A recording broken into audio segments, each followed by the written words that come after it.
அன்பே சிவமான கட்டளையில் பயணம் செய்யும் அனைத்து அன்பர்களுக்கும் இனிய வணக்கம். இன்றைய சிறப்பு விருந்தினராக வந்திருக்கும் ஜோதிட ஆசிரியர் ராஜாத்தியம் அவர்களை குருவின் சார்பாக வருகின்ற வரவேற்கிறேன். கோவில்களும் பரிகாரங்களும் பகுதி 16 நீங்க ஸ்டார்ட் பண்ணிக்கலாமா? நன்றிங்கம்மா. சத்தம் வேண்டாம், சுத்தமா வேண்டாம். டீ மட்டும் வைக்கிட்டு போட்டு கொஞ்சமா டீ மட்டும் வை. 2 கிளாஸ் எனக்கு 1 கிளாஸ் வைப்பு கிளாஸ் குரு காப்பியா போய் தம்பி ஸ்டார்ட் பண்ணிக்கலாமாப்பா? பண்ணிக்கலாம். வாழ்க வளமுடன். திருச்சிற்றம்பலம். வணக்கம், இனிய இரவு வணக்கம். சிவசிவ அன்பே சேனல் குழுவில் பயணிக்கும் நிர்வாகியான குழுவில் பயணிக்கும் அனைவருக்கும் தம்பி சிவபாலகிருஷ்ணன் அவர்களுக்கும் வாழ்த்துக்களையும் வணக்கங்களையும் கூறிக்கொண்டு, குழுவில் பயணிக்கும் அனைவருக்கும் வாழ்த்துக்களையும் கூறிக்கொண்டு, மாதா பிதா குரு தெய்வம் நான் வணங்கும் திருச்செந்தூர் முருகபெருமான் பாதம் பணிந்து உரை ஆரம்பிக்கிறேன். நான் நாமக்கல் மாவட்டத்திலிருந்து ஜோதிட பேராசிரியர் டாக்டர் ராஜாத்தி அவர்கள் MA அஸ்ட்ரோ PhD பேசுகின்றேன். ஜோதிடமும் ஆன்மீக பரிகாரங்களும். இந்த மாதம் மார்கழி மாதம். மார்கழியில் நான் மார்கழி என்று நம் திருமால் நாராயணன் கூறுகின்றார். அப்பேற்பட்ட மிகவும் அற்புதமான சக்தி வாய்ந்த மாதமாகும். 365 நாட்களில் இந்த மார்கழி மாதத்தில் நான் மார்கழி என்று பெருமாள் அவதாரம் பெருமாளுடைய நாளாகவே கருதப்படுகிறது.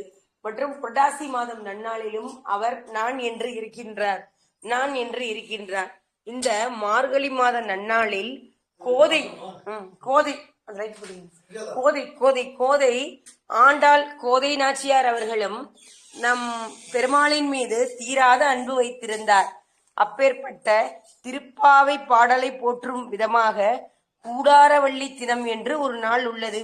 அதற்குரிய வரலாறாக வருகின்ற நிகழும் விசுவாவசு வருடம் ஆங்கில ஆண்டு 11/1/2026 ஞாயிற்றுக்கிழமை கூடாரவள்ளி தாயார் தினமாக கொண்டாடப்படுகிறது. இது நாம் அனைவரும் அறியாத ஒரு விழாவாகும். இந்த விழாவின் சிறப்பு என்னவென்றால், திருப்பாவை என்றாலே நம் நினைவுக்கு வருபவர் ஆண்டாள் தாயாரே. அவர் இனிய தமிழரங்கநாதனை பாடி அவரையே தன் கணவனாக நினைத்து வாழ்ந்து அவருடனே கலந்தவர். இவர் பாடிய திருப்பாவையின் 30 பாடல்களும் சிறப்புமிக்கவை என்றாலும் அவற்றில் கூடாரை வெல்லும் சீர் கோவிந்தா என பாடல் சிறப்புக்குரியது. இந்த பாடலை மட்டுமே வைத்து வைணவ தலங்களில் கூடாரவள்ளி என்னும் நிகழ்வு நடத்தப்படுகின்றது. இந்த பாடலின் அற்புதத்தை நாம் அறிந்து கொள்ளலாமே. ஆண்டாள் தன்னுடைய திருப்பாவையில் முதல் 5 பாடல்களின் வாயிலாக நோன்பு இருப்பதன் பண்பை பற்றி சொல்கின்றார். அடுத்து வரும் 6 முதல் 15 வரையான பாடல்களில் கண்ணனின் லீலைகளை பற்றி எடுத்துரைக்கிறார். அதோடு அறியாமையில் மூழ்கி உருண்டிக் கொண்டிருக்கும் ஆயர்குல பெண்களையும் மாநிலர்களையும் விழித்தெழச் செல்கிறார். 16வது பாடல் முதல் 25வது பாடல் பாசுரம் வரை கண்ணன் மாளிகையிலும் அதன் சுற்றுப்புறத்திலும் இருக்கும் நபரையும் துயிலெழுப்பும் விதமாக இருக்கின்றது. அதாவது நந்தகோபன் குமரன் வாசல் காப்பான், யசோதா தேவி நம்பினை பிராட்டியின் திருமகள், கண்ணனையும் ஆண்டாள் நாச்சியரையும் துயில் எழுப்புவதாக இப்பாடல் அமையப்பெற்றுள்ளது. 26வது பாடலில் கண்ணன் நேரடியாக அழைத்து ஆயர்குல பெண்கள் நோன்பு இருக்க வேண்டும் என்று தேவையானவற்றை பரிசளிக்கும்படி கேட்கிறார். அடுத்து 27வது பாடலில் கண்ணன் எப்படியும் தனக்கு பேரருளை தந்துவிடுவான் என்ற நம்பிக்கையுடன் கையை பிடித்து உறுதியாகிவிட்ட நிலையில் கண்ணன் தன்னை கைப்பிடிக்கும் சமயத்தில் அவனின் அழகுக்கு நிகராக தானும் ஓரளவேனும் அழகாக இருக்க வேண்டும் என்பதற்காக மனம் கமலும் மலர் சூடி சில ஆபரணங்களை அணிந்து தன்னை அழகுபடுத்திக் கொள்வதாக கூறுகிறார். பாவை நோன்பு என்றாலே இந்த ஆண்டாள் தனக்கும் அரங்கநாதருக்கும் திருமணம் செய்து வைத்தால் அக்கார வடிவாசலும் வெண்ணெய் சமர்ப்பிப்பதாக கள்ளழகரிடம் ஆண்டாள் நாச்சியார் வேண்டிக் கொள்கிறார். அவர் நினைத்தபடியே அரங்கநாதருடன் கைகோர்த்து ஆண்டாள் நாச்சியார் அரங்கருடன் ஐக்கியமாகிவிட்டார். ஆனால் கள்ளழகரும் அவர் சமர்ப்பிப்பதாக கூறிய அக்காவடி வாசலும் வெண்ணெயுடன் சமர்ப்பிக்கப்படனே இருந்தது. 1-2 வருடங்கள் ரொம்ப நேரம் மீட்டிங் இருக்குது மாமா, பேசிட்டு வருது. 1-2 நிமிடங்கள் வருடங்கள் அல்ல, சுமார் 200 வருடங்களாக இந்த வேண்டுதல் நிறைவேறவே இல்லை.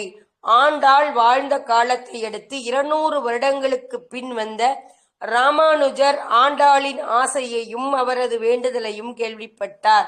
அவர் ஆண்டாளின் நேர்த்திக்கடனை செலுத்துவதற்காக கள்ளழகர் கோவிலின் முன்பாக வந்து அங்குள்ள அர்ச்சகரின் அமைதியை பெற்று 100 ஆண்டுகளில் அக்கார வடிவாசலையும் வெண்ணையையும் சமர்ப்பித்தார். இதனால் 200 வருடங்களாக நிறைவேறாத ஆண்டாளின் வேண்டுதல் நேர்த்திக்கடன் நிறைவேறியது. அதை நிறைவேற்றியவர் ராமானுஜர். கூடாரை வெள்ளம் சீர்கோவிந்தனே உன்னை தனை பாடிப்பாறை கொன்று யாம்பெரும் சம்மணம் நாடும் புகழும் பரிசினால் நன்றாக சூடகமே புகழும் பரிசினால் நன்றாக சூடகமே தோல் வாழையை தேடே செவ்வி போடகமே என்றனை பகழ்வனும் யாமணிவேன் யாடையும் அதன் பின்னே பரசோறு மூடினை பெய்து முழங்கை வாழிவர கூடிருந்து குளிதலேரெம் பாவாய். இவ்வாறு இந்த திருப்பாவையின் 27வது பாடலை மார்கழி மாதம் 27ஆம் தேதி பக்தர்கள் அனைவரும் தங்கள் இல்லங்களின் அருகிலுள்ள கோவில்களிலும் பால் சோறு எனப்பெறும் அக்கார வடிசால் செய்து இறைவனுக்கு நைவேத்தியம் படைத்து அக்கம் பக்கத்தினர் அனைவருக்கும் பகிர்ந்து உண்ணலாம். கூடாரவள்ளி தினம் என்பது கண்ணன் ஆண்டாளை ஆட்கொள்ள போவதாக ஆண்டாள் உறுதியாக நம்பிய நன்னாள். அதாவது ஜீவாத்மா பரமாத்மா தத்துவத்தில் பரமாத்மா வந்து ஜீவாத்மாவை தன்னுடன் ஐக்கியமாக்கிக் கொள்வதில் உறுதி தினம் என்பதை நிரூபித்த நிகழ்வு தினம் இது. இந்த நாளில் பெண்கள் புத்தாடை அணிந்து கொள்வதும் அணிகலன்கள் பூட்டி வாழ்வில் ஒளியேற்றும் ஆண்டாளின் மனவிருப்பத்தை அரங்கநாதர் வந்து நிறைவேற்றுவது போல இந்த நாளில் வேண்டிக் கொள்ளும் பெண்களின் மனவிருப்பத்தை ஆண்டாளே நிறைவேற்றி தருவார் என்பது தன்னம்பிக்கையாகும். ஆண்டாளுக்கு அண்ணனாக ராமானுஜர் அவதரித்தார். ஸ்ரீ ஆதி கேசவ ஆதிரங்க பெருமாள், அதாவது திருமலைக்கு சமமான முதல் பாரக பெருமாள் என்பது ஸ்ரீரங்கம். ஸ்ரீரங்கத்தில் ஆதிகேசவ பெருமாளாக அவதரித்தார். அவருக்கு அவருடைய கிருதியாயுக காலத்தில் அவதாரம் செய்தவர், கார்கோடகம் நாகமாக அவதாரம் செய்தவர் ராமானுஜர். அவர் பரதனாகவும் சத்ராயுகத்தில் பரதனாகவும் இந்த கலியுகத்தில் ராமானுஜராக அவதாரம் எடுத்து கண்ணனுக்கு தொண்டு செய்தார். கள்ளழகருக்கு நேர்த்திக்கடன் செலுத்திய ராமானுஜர் அந்த பிரசாதத்தை எடுத்துக்கொண்டு திருவில்லிபுத்தூரில் கோவில் கொண்டிருந்த ஆண்டாளை பார்ப்பதற்காக சென்றார். ஆனால் வயது வித்தியாசம் பார்க்காத ஆண்டாள் தனக்கான வேண்டுதலை நிறைவேற்றிய ராமானுஜரை அண்ணனே என்று அழைத்ததாக ஒரு தரவலராறு சொல்கிறது. ஒரு பெண்ணின் மனதில் உள்ள விஷயங்களை நிறைவேற்ற வேண்டிய பொறுப்பு அவளது தந்தைக்கு உண்டு. அதற்கு பிறகு அந்த பொறுப்பு அவளது அண்ணனுக்கு உரியது. அதனால் தான் ராமானுஜரை ஆண்டாள் நாச்சியார் அண்ணனே என அழைத்துள்ளார். அன்று முதல் திருப்பாதையின் 27வது நாள் பாரசுரத்தில் பால் சோறு மூட நெய் பெய்து என்ன இருப்பதால் அக்கார கடிவாசலான பால் சோறு அழகர்மலையில் உள்ள கள்ளழகர் ஆலயத்தில் நடைபெற்று வருகிறது. இது பிற்காலத்தில் பிற வைணவங்களிலும் செய்யக்கூடிய ஒரு நடைமுறை வழக்கமாக மாறிப்போனது. திருவில்லிபுத்தூர் ஆண்டாள் கோவிலில் திருவரங்கம் என சொல்லப்படக்கூடிய ஸ்ரீரங்கம் அரங்கநாதர் பெருமாள் கோவிலிலும் கள்ளழகர் ஆலயங்களில் இந்த விழா வெகு சிறப்பாக நடைபெறும். இந்த வைணவத்தை 120 லிட்டர் பால், 250 கிலோ அரிசி, 15 கிலோ கல்கண்டு கொண்டு முந்திரி, பாதாம், உலர்ந்த திராட்சை சேர்த்து பல மணி நேரம் கண்ட காட்சி தயாரிக்கும் அக்கரவடிசலுக்கு வெண்ணையுக்கும் கள்ளழகருக்கு சமர்ப்பிக்கப்படும். இவ்வினாவை கண்டுகளிப்பவர்களுக்கு, திருமணம் ஆவாதவர்களுக்கு திருமண தடை நீங்கும். அப்பேற்பட்ட நன்னாளானது வருகின்ற 11/1/2026 ஞாயிற்றுக்கிழமை நடைபெறுகின்றது. சிவபெருமான் மற்றும் சிவபெருமானின் ஆருத்ரா தரிசன வழிபாடு பார்க்கலாம். ஆனந்த வாழ்வை தரும் ஆருத்ரா தரிசனம். நம் நாட்டின் தொன்மையைகளில் 2 சமயங்கள் உள்ளன. ஒன்று சைவம், மற்றொன்று வைணவம். சைவர்கள் தலைமை கோவில் தில்லை திருத்தலம் என்று அழைக்கப்படுகிறது. சிதம்பரத்தை தான் இதனை பூலோக கைலாயம் என்பார்கள். வைணவத்தின் தலைமை கோவில் ஸ்ரீரங்கம் என்கின்ற திருவரங்கம். இதனை பூலோக வைகுந்தம் என்று அழைப்பார்கள். இந்த இரண்டும் தமிழ்நாட்டிலே இருப்பது மிகப்பெரிய சிறப்பு. 2 பெருமான்களையும் ராஜா என்கின்ற அடைமொழியோடு அழைப்பார்கள். சிதம்பரத்தில் நடராஜனும் திருவரங்கத்தில் ரங்கராஜனும். சிதம்பரத்தின் இன்னொரு சிறப்பு கோவிந்தராஜனும் இருக்கின்றார். பூலோக கைலாயமான தில்லை திருத்தலத்தில் உள்ள மும்மூர்த்திகளின் சிறப்பையும் ஆனி மாதம் நடைபெறும் ஆணி திருமண வைபவத்தில் சிறப்பையும் காண்போம். பொதுவாக மகான்கள் பிறவி வேண்டாம் என்றுதான் பாடுவார்கள்.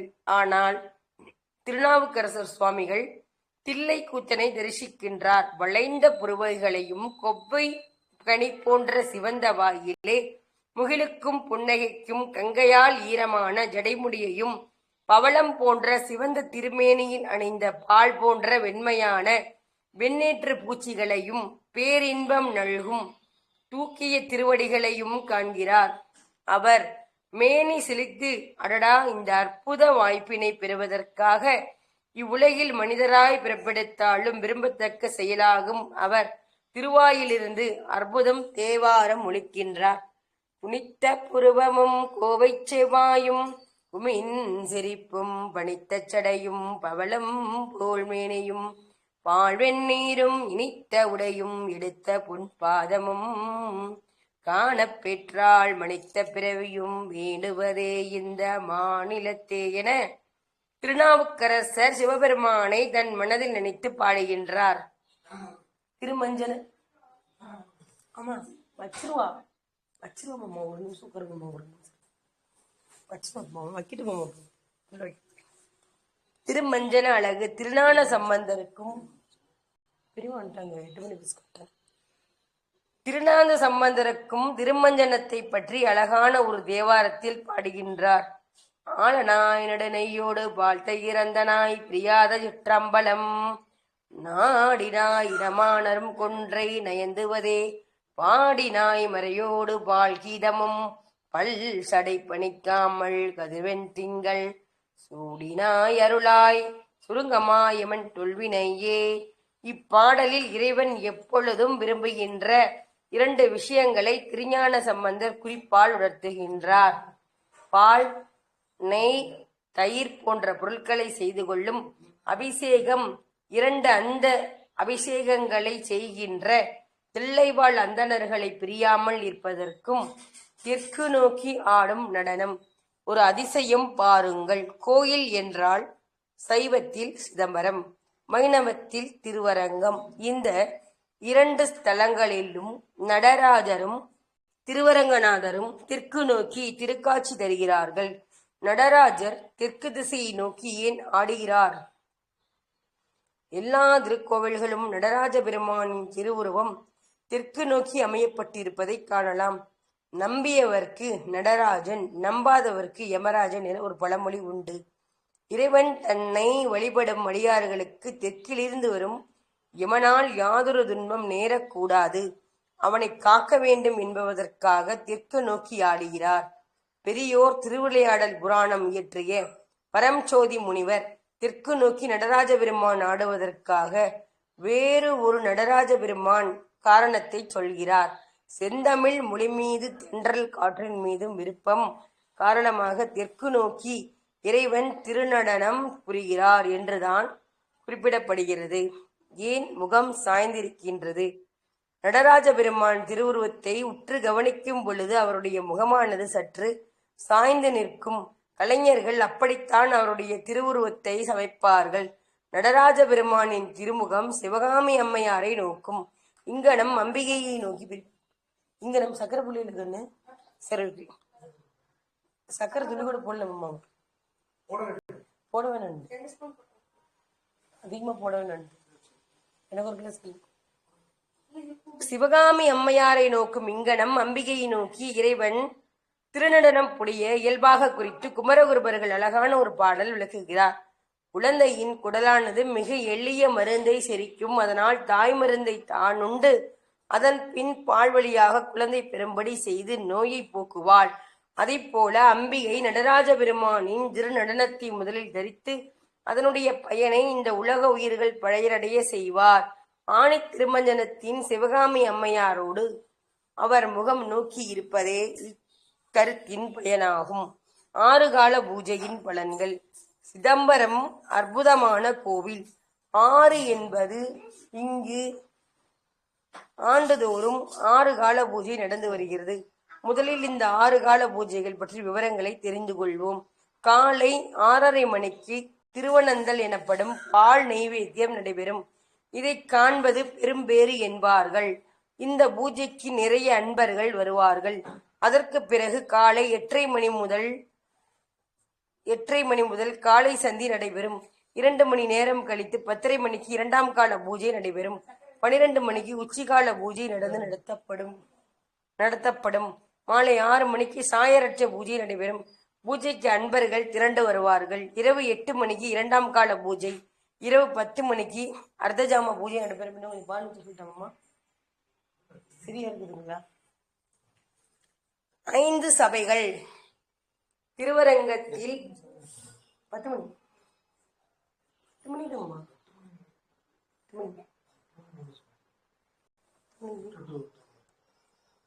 5 சபைகள். திருவரங்கத்திற்கும் தில்லைக்கும் உள்ள மற்றொரு ஒற்றுமை இங்கு சப்தம 7 உள்ளன. மற்றொரு ஒற்றுமை இங்கு பரிகாரங்கள் உண்டு. சைவத்தில் 5 சிறப்பல்லவா? பஞ்சாட்சரம். ஸ்ரீ நடராஜமூர்த்திக்கும் தில்லை பெருங்கோவிலில் 5 சபைகள் இருக்கின்றன. நடராஜமூர்த்தி எழுந்தருளி அருள்வரைக்கும் கருவறைக்கும் சிற்பச்சபை என்று பெயர். நடராஜருக்கு சபாபதி என்ற திருநாமம். அதற்கு பக்கத்தில் தான் சிதம்பர ரகசியம் இருக்கின்றது. நந்திகேஸ்வரர் இருப்பது கனக சபை. அதன் மேல் கூரைதான் பொன்னால் வேயப்பட்டிருக்கின்றது. சுந்தரரின் வாழ்க்கை தீர்த்த இடம். அடுத்து 3000 தேர் உருவம் உள்ள சபை. ஊர்த்துவ தாண்டவம் உள்ள சபை. நிர்த்தன சபை என்ற பெயர். நடராஜருக்கு நேரெதிரே கொடிமரம் தாண்டி உயரமாக இருக்கின்றது. நடராஜர் சன்னதிக்கு வெளியே உள்ள பிரகாரத்தில் தேவசபை உள்ளது. இங்குதான் தீட்சிதர்கள் சபை கூடுவார்கள். ஸ்ரீ சுந்தரர் வழக்கை தீர்த்ததும் பித்தா பிறைசூடிய பெருமானே என்ற தேவாரத்தை பாடியதும் இங்குதான். இதற்கு வெளியே உள்ள பிரகாரத்தில் இருப்பதும் 1000 மண்டபம் என்று சொல்லப்படுகிறது. ராஜசபை எனப்படும் இங்குதான் ஸ்ரீ நடராஜ பெருமாள் மார்கழி திருவாதிரையிலும் ஆணி உத்திரத்திலும் திருமஞ்சனம் செய்து கொள்கிறார். உலகமெல்லாம் என்று அடிமுடி எடுத்து கொடுக்கப்படும் திருத்தொண்டர் புராணம் எழுதும்படி சேக்கிலாரை நியமித்த இடமும் இதுவே. உத்தரகோஷ மங்கையும் ஆருத்ரா தரிசனத்தின் பயனும். உத்தரகோஷ மங்கை என்ற ஸ்தலம் சிதம்பரத்துக்கு அடுத்து நடராஜர் திருத்தலங்களில் முக்கியமான ஸ்தலங்களில் ஒன்றாக போற்றப்படுகிறது. ராமநாதபுரம் மாவட்டத்தில் உள்ள உத்தரகோச மங்கை சிவபெருமானின் சொந்த ஊர் என்றும் பெருமையுடன் சொல்லும் புராணமாகும். மதுரை மற்றும் மதுரையை சுற்றியுள்ள சிவானர்கள் ஏராளமான திருவிளையாடல் புராணங்களை நிகழ்த்தினார். திருவிளையாடல் புராணத்தில் வலைவீசி பிடித்த மீன் படலம் இத்தலத்தை உணர்த்துகின்றது. உத்தரகோச மங்கையில் உள்ள மூலவர் சுயம்புலிங்கம் சுமார் 3000 வருடங்களுக்கு முந்தையது என்று ஆய்வாளர்களின் கருத்து. இதில் விசேஷ நடராஜர் உள்ளார். உத்தரகோஷ மங்கை மூலவருக்கும் மங்களநாதர் என்னும் திருநாமமும், மங்களேஸ்வரர் என்று காட்சி கொடுத்த நாயகர் பிரளயகேஸ்வரர் என்று அழைக்கப்படுகிறார். அம்பாள் மங்கேஸ்வரி, மங்களாம்பிகை, சுந்தரநாயகி என அழைக்கப்படுகிறார். சுமார் 20 ஏக்கர் பரப்பளவில் அமைந்துள்ள பெரிய ஆலயம் இது. சிதம்பரத்தை போலவே இங்கேயும் நடராஜ பெருமானின் விசேஷம். இங்கே உள்ள மரகத நடராஜர் மிக வித்தியாசமாக காட்சி தருவார். வலதுபுறம் ஆண்கள் ஆடும் தாண்டவமும் இடதுபுறம் பெண்கள் ஆடும் நளினமான நடனமும் ஒரே நேரத்தில் தரிசிக்கலாம். இந்த நடராஜர் திருமேனி மிக்க தொன்மையானது. ஆய்வாளர்கள் மாணிக்க வாசகர் உருவக்காட்சியும் கொண்டதலம் நான் என பெருமையும் உத்தரகோச மங்கைக்கு உண்டு. அங்க எங்க சாப்பாடு போடுவாங்க? சாப்பாடு போடுகிறது.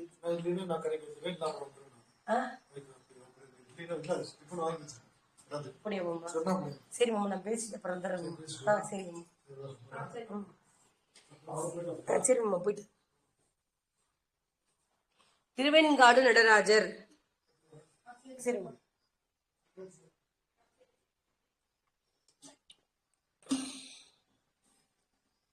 திருவெண்காடு நடராஜர். திருவெண்காடு ஸ்வேதராணேஸ்வரர் கோவிலில் சமயக்குறவர்களில் சம்பந்தர், அப்பர், சுந்தரர், மாணிக்கவாசகர் ஆகிய நால்வராலும் பாடப்பெற்ற சிவாலயமாகும். புதனுக்கு உரிய ஸ்தலமாக கருதப்படுகிறது. இந்திரன் வெள்ளை யானை வழிபட்ட தலம் என்பதும் புராணம். இங்கு சிவன் சுயம்பு மூர்த்தியாக அருள்பாலிக்கின்றார். சிவபெருமானின் 64 வடிவங்களும் 43வது வடிவம் அகோரமூர்த்தி. திருவெண்காட்டில் அகோரமூர்த்தி தரிசனம் சிறப்பு வாய்ந்தது. சிவபெருமான் 1008 விதமான தாண்டவங்களை புரிந்த திருத்தலம் என்பதால் ஆதி சிதம்பரம் என்றழைக்கப்படுகிறது. சிவபெருமான் ஆனந்த தாண்டவம் புரிந்த திருத்தலம். 108 சக்தி பீடங்களில் ஒரு தலம். நவக்கோள்களில் சூரியன், சந்திரன், புதன் வழிபட்ட தலம். இது வழிபட்ட பிரம்மனுக்கு அம்பாள் வித்தையை உபதேசித்ததால் அம்பாளுக்கு பிரம்ம வித்யாம்பிகை என்ற பெயர் வந்தது. நான் இருக்கும் இடத்தை சொல்லாதே, சகலமும் தானே என்ற தத்துவத்தை சுந்தரருக்கு உணர்த்த எண்ணிய சிவபெருமான் சுந்தரர் பேரூர் வந்திருந்த போது விவசாயமியாக அவதாரம் எடுத்து சிவபெருமானும் அம்பாளும் விவசாயிகள் கோலத்தில் நாற்று நட சென்றனர். தனது பக்தனான சுந்தரனுக்கு பற்றி நன்கு அறிந்த சிவபெருமான், சுந்தரன் வந்து கேட்டால் நான் எங்கும் இருக்கும் இடத்தை சொல்லாதே என நந்தி தேவரை எச்சரித்து விட்டு சென்றார். இறைவனை தரிசிக்க கோயிலுக்குள் வந்த சுந்தரமூர்த்தி நாயனார் கோயிலில் இறைவனை காணாமல் நந்தி தேவரை விசாரித்தார். சிவபெருமானின் எச்சரிக்கையை மீறி நந்தி தேவர் சுந்தரரிடம் இறைவன் இருக்கும் இடத்தை கூறிவிட்டார். நடராஜரின் தாண்டவமும் ஆடும் பஞ்ச சபைகளை பார்க்கலாம். நடராஜர் தாண்டவம் ஆடும் பஞ்ச சபைகள்: ரத்தின சபை திருவலாங்காடு, கனக சபை சிதம்பரம், ரஜித சபை வெள்ளி சபை மதுரை, தாமிர சபை திருநெல்வேலி, சித்திர சபை திருக்குற்றாலம். இதில் திருவள்ளூர் மாவட்டத்தில் உள்ள திருவலங்காடு ரத்தின சபை சிறப்பு. வட ஆரணேஸ்வரர் கோவில் என்றும் சொல்வார்கள். திருநாவுக்கரசர், சம்பந்தர், சுந்தரர் ஆகியோரால் தேவார பாடல் பெற்ற தொண்டை நாட்டு தலங்களில் ஒன்றாகும். சிவாலயத்தின் மூலவர் வட ஆரண்யேஸ்வரர், தாயார் மாண்டார் குழலி.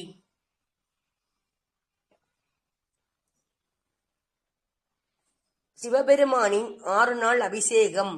சிதம்பரம் ஸ்ரீ சிவகாம சுந்தரி சமேத ஆனந்த நடராஜ மூர்த்திக்கு வருடத்தில் 6 நாட்கள் அபிஷேகம் நடைபெறும். மார்கழி மாதம் திருவாதிரையிலும் ஆனி மாதம் உத்திர நட்சத்திரத்தன்றும் மட்டுமே அதிகாலையில் அபிஷேகம் நடக்கும்.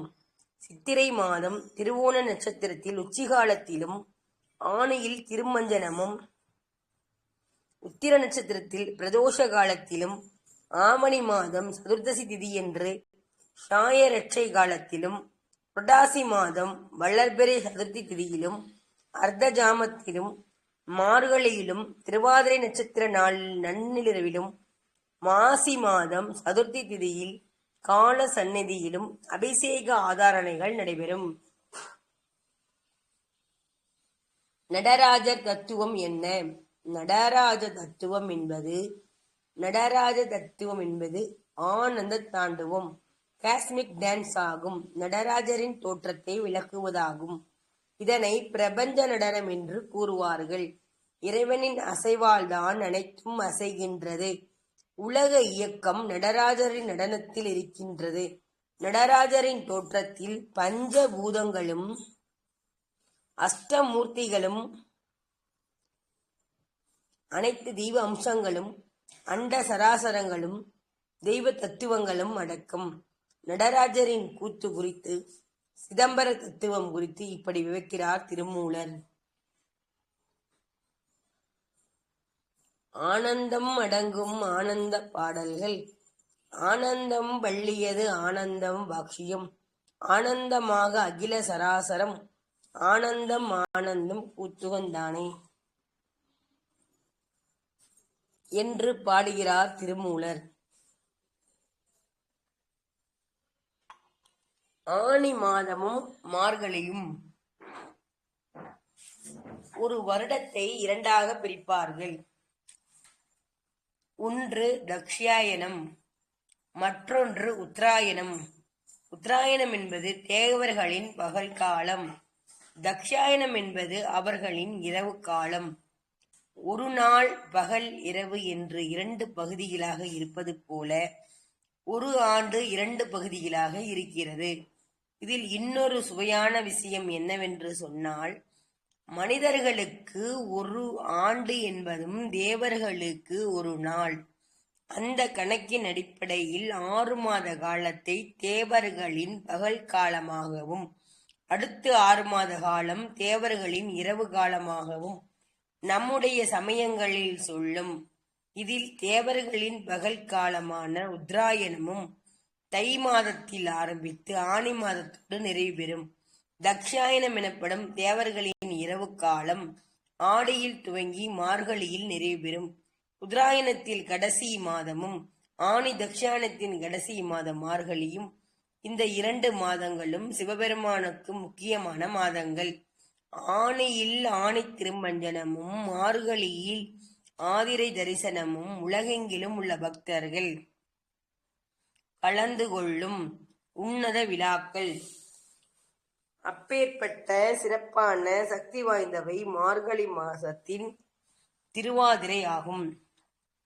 இதில் 3 அபிஷேகங்கள் திதியை அனுசரித்து 3 அபிஷேகங்கள் நடத்தப்படுகின்றன. நட்சத்திரத்தை அனுசரித்து நடத்துகின்றார்கள். மாசி சதுர்தசி, ஆவணி சதுர்தசி, புரட்டாசி சதுர்தசி ஆகிய நாட்களில் திதியை வைத்தும் அபிஷேகம் நடத்துகிறார்கள். சித்திரை திருவோணம், ஆனி உத்திரம், மார்கழி திருவாதிரை ஆகிய நாட்களில் நட்சத்திரத்தை வைத்து அபிஷேகம் நடத்துகிறார்கள்.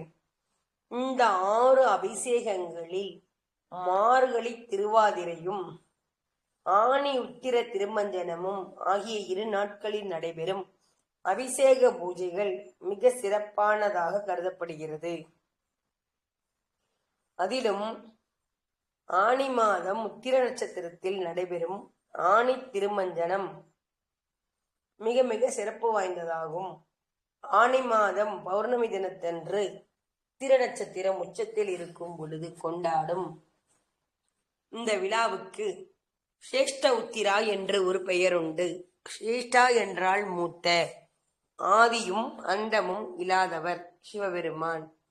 சிவபெருமானின் நடராஜ மூர்த்தம். இறைவன் உருவாக இருக்கின்றான், அருவமாக இருக்கின்றான். அருவமாகவும் இருக்கின்றான், பிரபஞ்சமாகவும் முழுவதும் பரந்திருக்கின்றான். பிரபஞ்சத்தை இயக்குபவர்களாகவும் இருக்கின்றான். சைவத்தில் சிவமூர்த்திகள் பல உண்டு. அதில் அற்புதமான உருவம்தான் நடராஜரின் திருவுருவம். சிதம்பரத்தில் மிகப்பெரிய விசேஷம், நடராஜரே இங்கு மூலமூர்த்தியாக இருக்கின்றார். எந்த இடத்தில் மூலமூர்த்தி உற்சவமூர்த்தியாக வெளியே வரமாட்டாரானால் சிதம்பரம் இதிலும் விசேஷம். இங்கு நடராஜர் தன்னுடைய ஆஸ்தானத்தை விட்டு 2 முறை வெளியே வந்து திருமஞ்சனம் கண்டருளி மறுபடியும் ஆனந்த நடனம் ஆடிக்கொண்டு சித்த சபைக்கு எழுந்தருளும் காட்சி சிதம்பரத்திற்கே உரியமாச்சு. இது வேறு எந்த திருத்தலங்களிலும் இல்லாதது. அதுவும் பஞ்சபூத ஸ்தலங்களில் சைவர்களுக்கும் தலைமை ஆலயம் என்ற கோயில் பொதுப்பெயரில் வழங்கப்படும் திருத்தலங்களில் சிவகாம சுந்தரி சமேத ஆனந்த நடராஜமூர்த்தி காட்சி தருவது, திருமஞ்சனம் கண்டருள்வதும் அற்புதமான அனுபவம் ஆகும். மனித பிறவியே வேண்டாம் என நினைப்பவர்கள் நடராஜமூர்த்தியின் திருவுருவம் பார்க்க பார்க்க மனதில் ஆனந்தத்தை தரும். அவர் ஆடுவதே ஆனந்த தாண்டவம் அல்லவா? இத்தனை அழகான நடராஜரின் திருவுருவம் வேறு எங்கும் காண கிடைக்காத அற்புதம். பொதுவாக அருளாளர்கள் மனித பிறவியை விரும்ப மாட்டார்கள். திரும்ப திரும்ப இந்த கர்மா பூமியில் பிறந்து வாழ்க்கையை உழன்று நோய் நொடி பசி என நொந்து வாழ வேண்டுமா என நினைப்பார்கள்.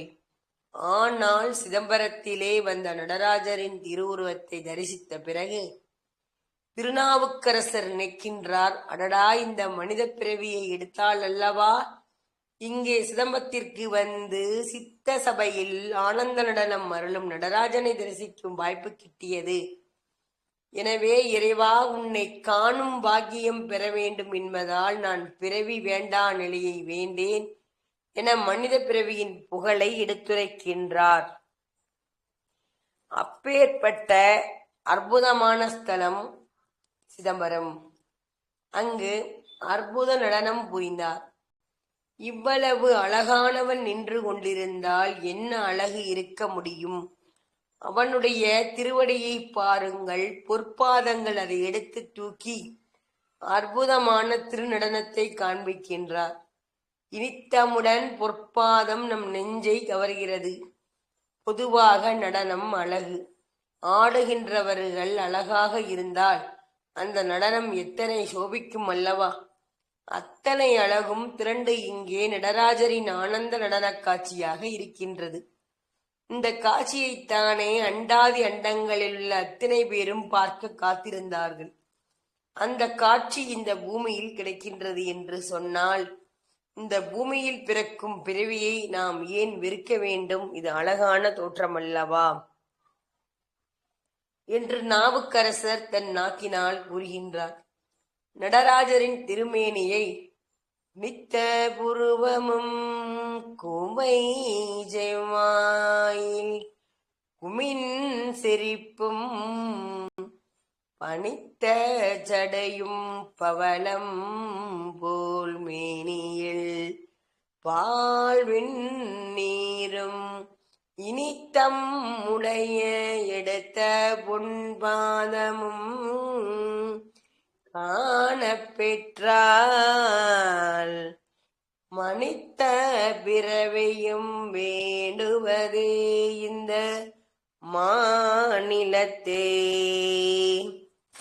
இதன் பொருள் என்னவென்றால், வளைந்த புருவங்களையும் கொம்பை கனி போன்ற சிவந்த வாயிலும் முகிழ்க்கும் புன்னகையுடன் கங்கையால் ஈரமான ஜடைமுடியையும்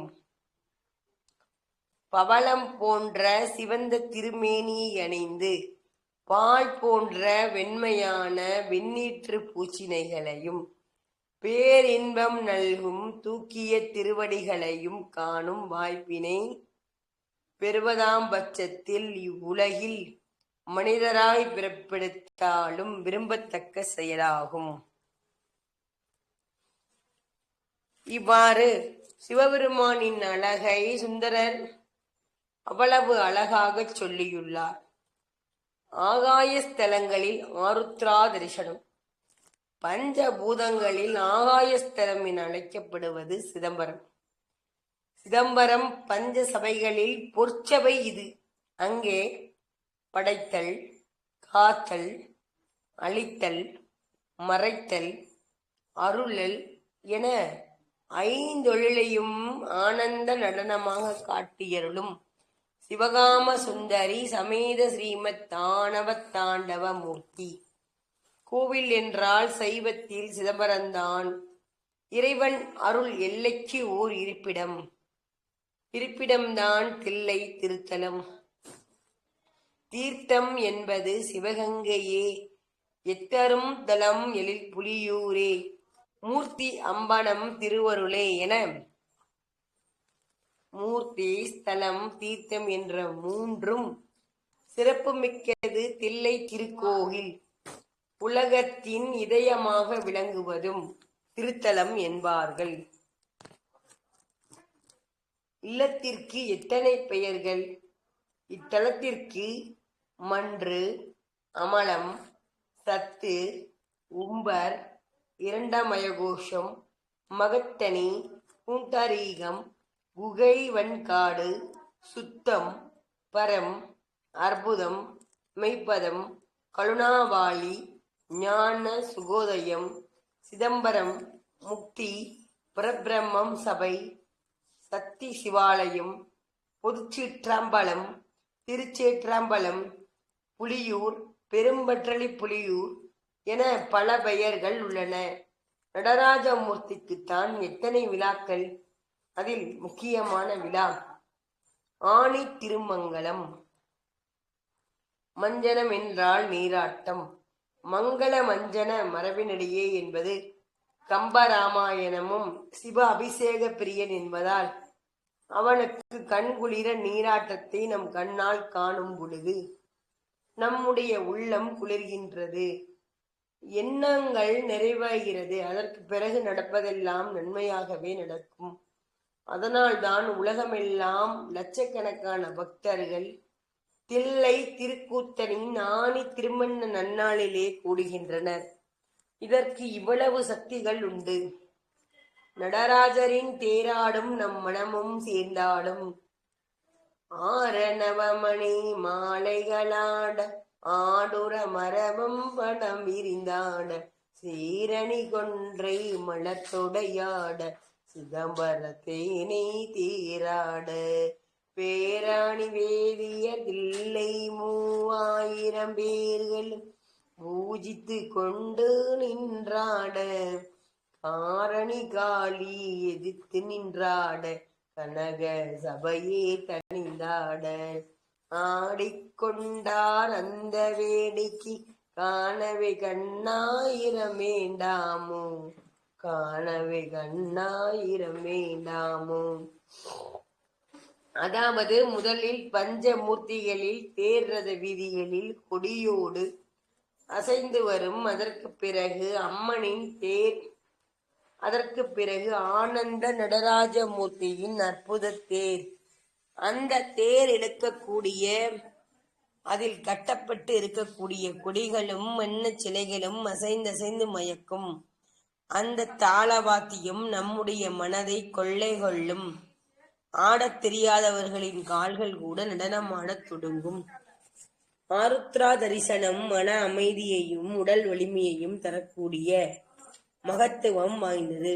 இந்த புண்ணிய தினத்தில் சிவாலயங்களுக்கு சென்று இறைவனையும் இறைவியையும் வழிபட்டால் வாழ்வு சிறக்கும்.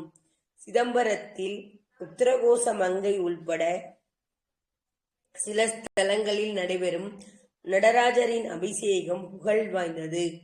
இந்த ஸ்தலங்களில் அன்றைய தினம் பல்லாயிரக்கணக்கான மக்கள் திரண்டு வந்து நடராஜரை வழிபடுவார்கள்.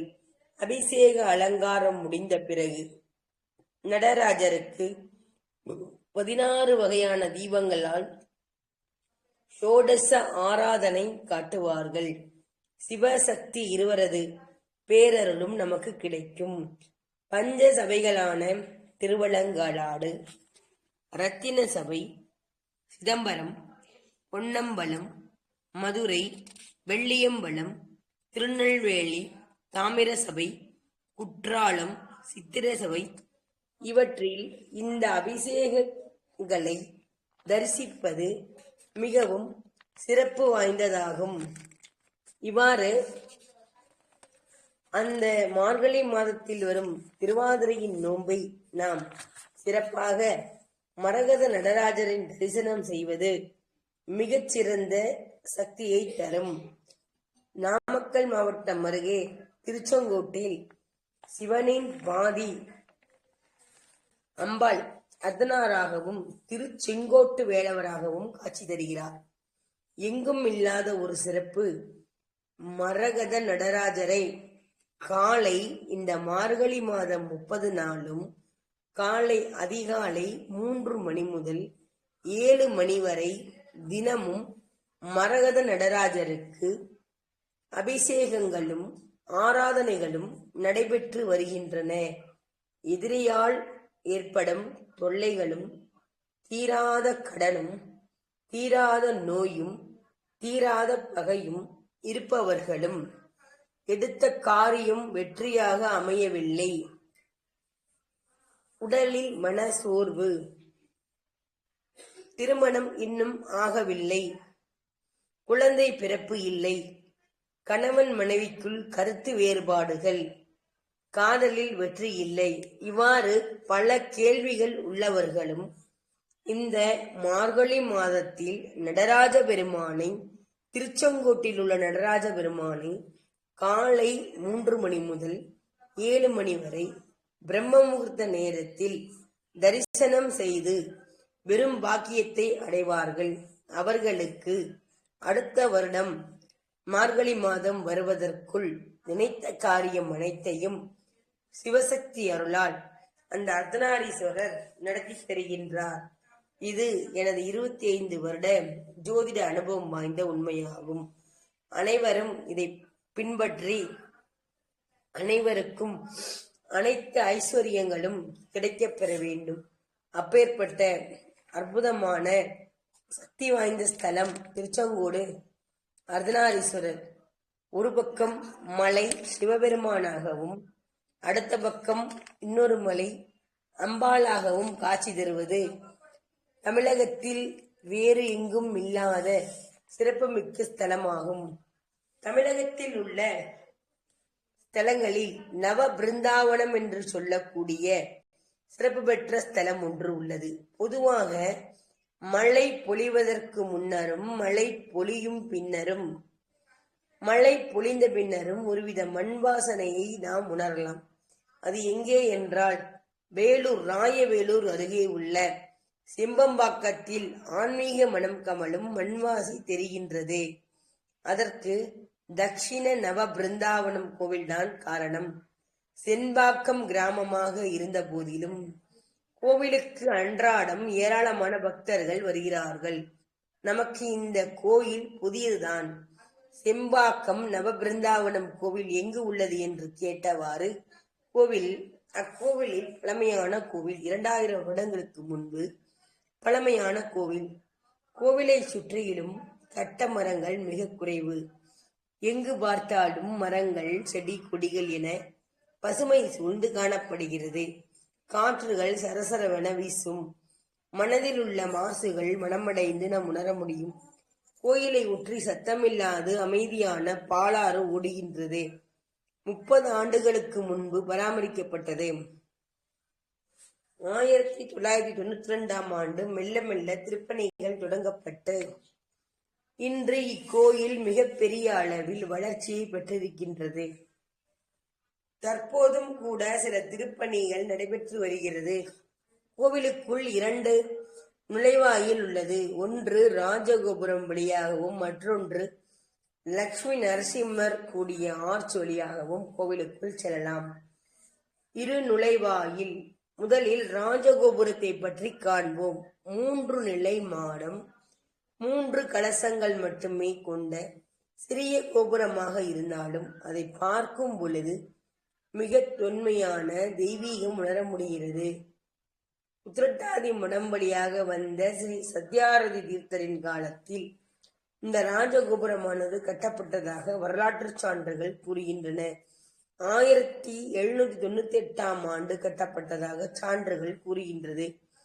கோபுரத்தின் சில இடங்களில் கற்பாறைகளும் சில இடங்களில் தூண்களும் கட்டப்பட்டுள்ளன. அதற்கு சான்றாக புதுப்பிக்க வேண்டிய கோபுரத்தை ஆராய்ந்தால் ஓரிடத்தில் கூற விரிசல்கள் அல்லது பிளவுகளோ தென்படவோ இல்லை.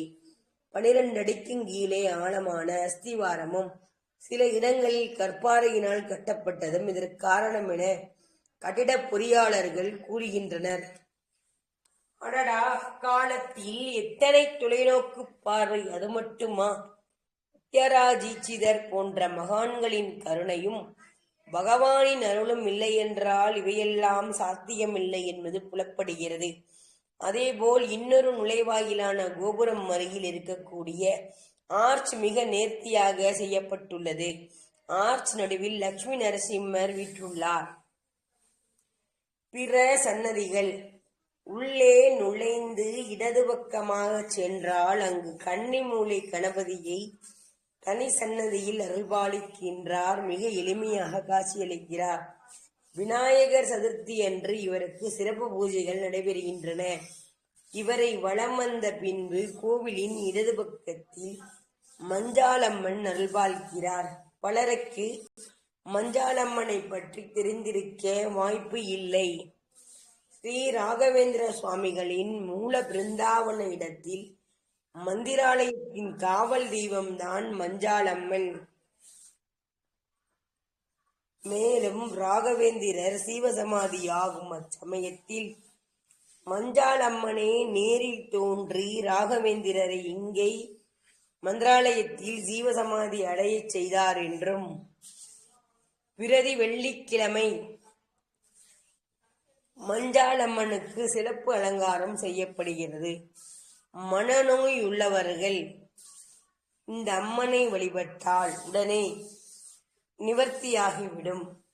மஞ்சாளம்மன் அருகிலுள்ள பாலநாகர்கள் பிரதிஷ்டையாகியுள்ளனர். ஆகையால் கருட பஞ்சமி, நாகபஞ்சமி போன்ற தினங்களில் வளர்பிறை, தேய்பிறை, அஷ்டமி, பஞ்சமி, நாகபஞ்சமி போன்ற தினங்களில் இவர்களுக்கு சிறப்பு அபிஷேகம் செய்யப்படுகிறது. காற்றில் மிதக்கும் கல். இவர்களை எல்லாம் சேவித்து விட்டு வந்தோம் என்றால் மிக முக்கியமாக மகான்கள் மூல பிருந்தாவனத்தை நாம் தரிசிக்க முடியும். இவர்கள் ஸ்ரீ விஜயசார மடம் வழியில் மதவ குருமார்கள் ஒருவரின் பெயர் பாலு ராமச்சந்திர தீர்த்தர், மற்றொருவர் ஸ்ரீபதி தீர்த்தர் ஆவார். அவர் மிகப்பெரிய பிருந்தாவனங்களை பார்க்கப்படுகிறார். மனம் பூரித்து போகிறது. ஸ்ரீ தீர்ப்பதரின் சீடர் தான் ஸ்ரீ கம்பாலு ராமச்சந்திர தீர்த்தர்.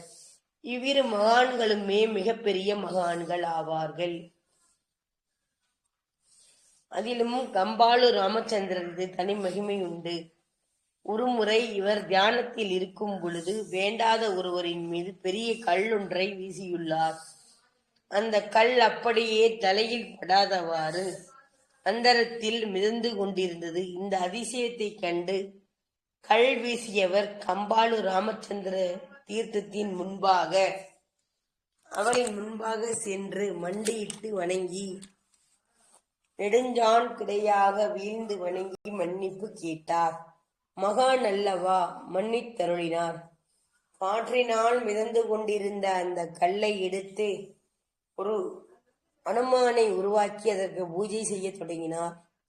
கம்பாலு ராமச்சந்திர தீர்த்தர் காரணமாக மத்வ சாம்ராஜ்யத்தில் காற்றை வாயு புத்திரனாக பார்க்கிறார்கள். ஆதலால் வாயு பகவானை தன்னை காப்பாற்றியுள்ளதால் அந்த கல்லை எடுத்து அனுமானாக பிரதிஷ்டை செய்து விட்டார்கள். இன்றும் ஸ்ரீ பிரதிஷ்டை செய்யப்பட்ட இடம் மூல பிருந்தாவனத்தில் கல்லை அதிசய கல்லை காணலாம். பிற சன்னதிகள்.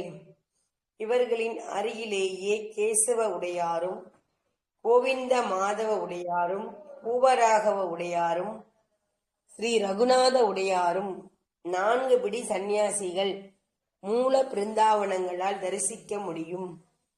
எந்த மடத்திலும் வழிவாராமல் தனியாக துறவரம் பூண்டு கொள்வதே பிடி சந்நியாசிகளுக்கு சிக்கனமான பொருள்.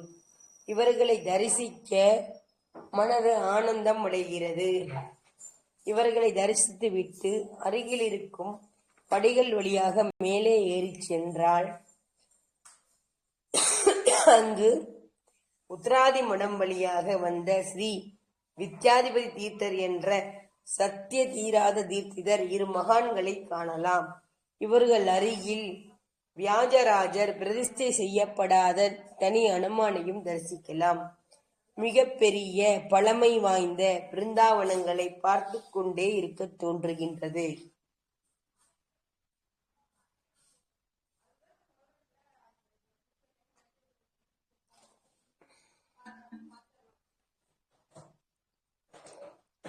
வரலாற்று சான்றுகள் 9 பிருந்தாவனங்கள் என குறிப்பிடப்படுகின்றன. 9 பிருந்தாவனங்களில் மூல பிருந்தாவனம் என்பது ஒருமித்து சங்கத்துள்ளதால் இவ்விடத்தில் தட்சிண நவ பிருந்தாவனம் வனக்கோவிலாக. இந்த ஊர் கர்நாடக மாநிலம் கம்பியில் உள்ள ஆனேகுந்தி பகுதியில் நவ பிருந்தாவனமாக இருப்பது குறிப்பிடத்தக்கது. ராகவேந்திரர் தரிசித்த இடம். ராகவேந்திரர் கீழே இறங்கி வந்து நேராக கோவிலின் நடுவே இருக்கும் ஸ்ரீ ராகவேந்திரரின் மிருத்திகா பிருந்தாவனத்தை தரிசிக்கின்றார். இவரின் மேலேயும் ஒரு அனுமான் காணப்படுகிறார். மேலும் ஸ்ரீ ராகவேந்திரர் இந்த செண்பகத்தில் சுமார் 14 நாட்கள் வரை தங்கி இங்குள்ள மூல பிருந்தாவனங்களை பூஜித்துள்ளதாக ஸ்ரீமடம் தெரிவிக்கின்றது. அது மட்டுமா, ஸ்ரீமத் மத்வாச்சார் பாதங்களின் பரிசுத்திடமாக இக்கோவில் கருதப்படுகிறது. அதன் காரணமாக ஒவ்வொரு மகான்களும் இங்கே மூல பிருந்தாவனமாக ஐக்கியமாகி இருப்பதும் குறிப்பிடத்தக்கது.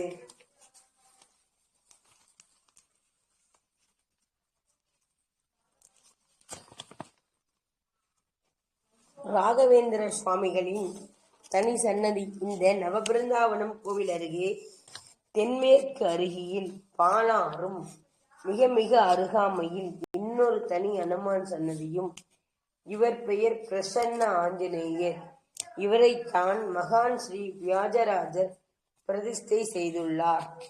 மிக பழமை வாய்ந்த கோவில் என்பதால் சற்று சிதலடைந்து தொடங்கி இருக்கிறது. முழுமையாக சிதறடைவதற்குள் விரைவாக அதனை அங்கு புதிய ராமர் கோவில் ஒன்று சீதா லட்சுமணோடு வியாஜராஜர் பிரதிஷ்டை செய்து பிரசன்ன ஆஞ்சநேயரையும் புனர் பிரதிஷ்டை செய்யப்பட்டுள்ளார். ஆக இந்த அனுமனை தான் விஜயராஜர் பிரதிஷ்டனை செய்துள்ளார்.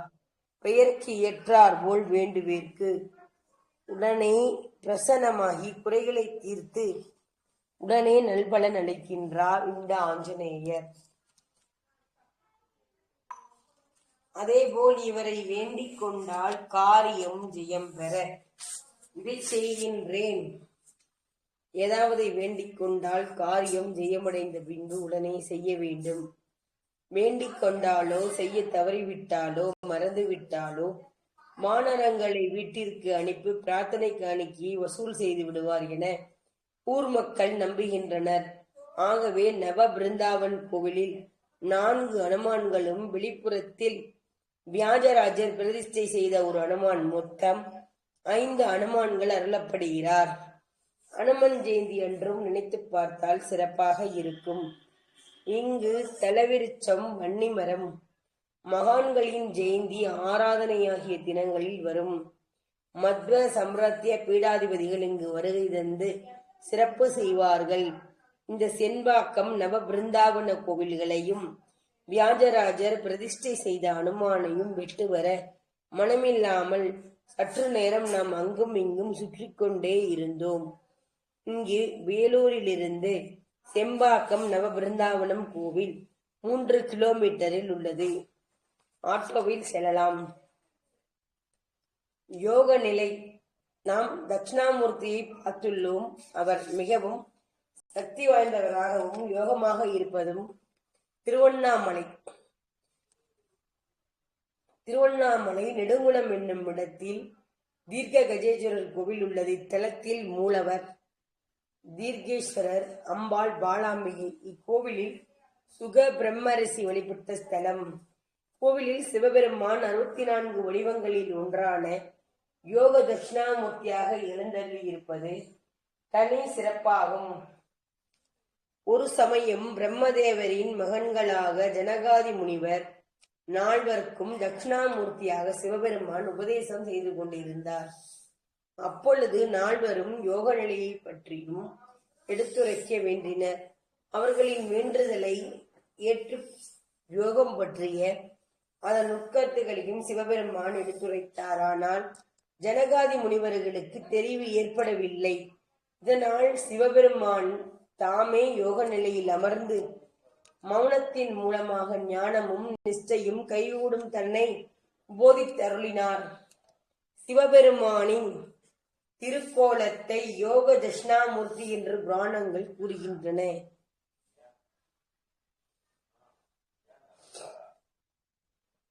யோக தட்சிணாமூர்த்தியின் கோலம் அரிதானது.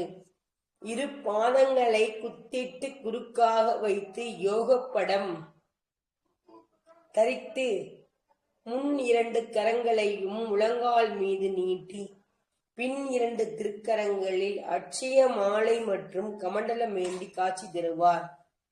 இந்த யோக தட்சிணாமூர்த்தியை இழுப்பெண்ணெய், வேப்பெண்ணெய், நல்லெண்ணெய் ஆகிய கொண்டு விளக்கேற்றி வழிபட்டால் செவ்வாய் தோஷமும் விலகும், கல்வியில் மேன்மை பெறலாம் என்பது பக்தர்களின் நம்பிக்கை. இக்கோவில்களில் உள்ள சப்த கன்னிமார்கள் மிகவும் சக்தி வாய்ந்தவர்கள். இவர்களுக்கு அபிஷேகம், ஆராதனை செய்து வழிபட்டால் மிகச்சிறந்த செல்வம் கொளிக்கும். திருவண்ணாமலையிலிருந்து 45 கிலோமீட்டர் தொலைவில் நெடுங்குணம் என்னும் இடத்தில் இத்திருத்தலம் அமைந்துள்ளது.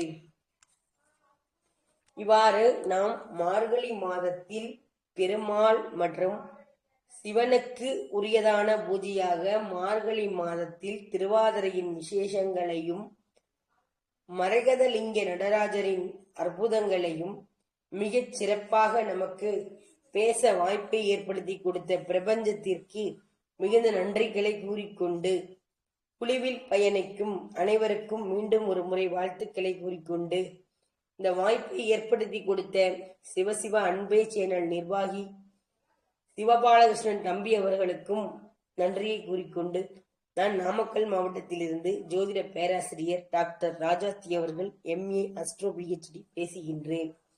மீண்டும் அடுத்த பதிவில் சந்திப்போம். வாழ்க வளமுடன். திருச்சிற்றம்பலம். தம்பி நன்றி, ரொம்ப நல்லா இருந்தது. நன்றி.